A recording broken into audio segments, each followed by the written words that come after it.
Bien, bonjour à tous, bienvenue pour cette nouvelle chronique de jurisprudence du droit de la distribution. Je vous commente aujourd'hui un arrêt de la Cour d'appel de Nancy du 25 février 2015. Alors, cet arrêt est relatif à une espèce où un associé d'une société commerciale avait constitué une société concurrente et donc développé une activité concurrente.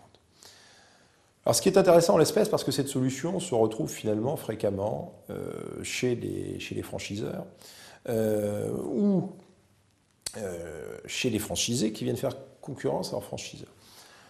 Ce qu'il faut retenir de cet arrêt, deux choses. Premièrement, la Cour a rappelé qu'il existait un principe de licéité du dommage concurrentiel.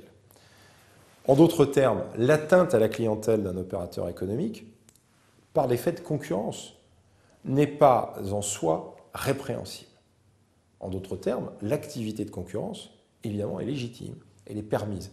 De sorte que le dommage qui en résulte pour un opérateur, en l'occurrence la société dont l'associé avait créé une activité concurrente, n'est pas en lui-même indemnisable. C'est le premier principe qu'il faut avoir en tête. Donc, en l'absence, par exemple, de clause de non-concurrence, un franchisé pourrait parfaitement développer un concept concurrent sans que cela crée un dommage indemnisable.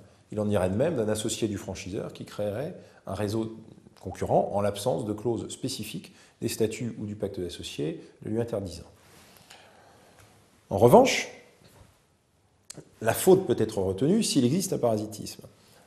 En l'espèce, les circonstances alléguées ne permettaient pas d'établir un détournement de clientèle.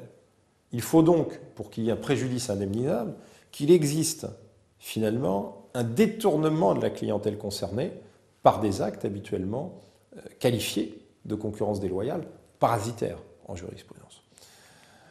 Donc il n'y a pas de faute s'il n'y a pas de détournement de la clientèle. Voilà donc deux principes intéressants à avoir à l'esprit face à ce type de situation.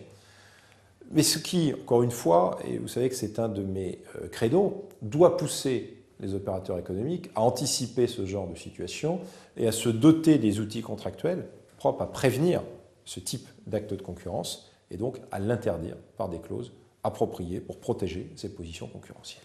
Je vous remercie pour votre attention.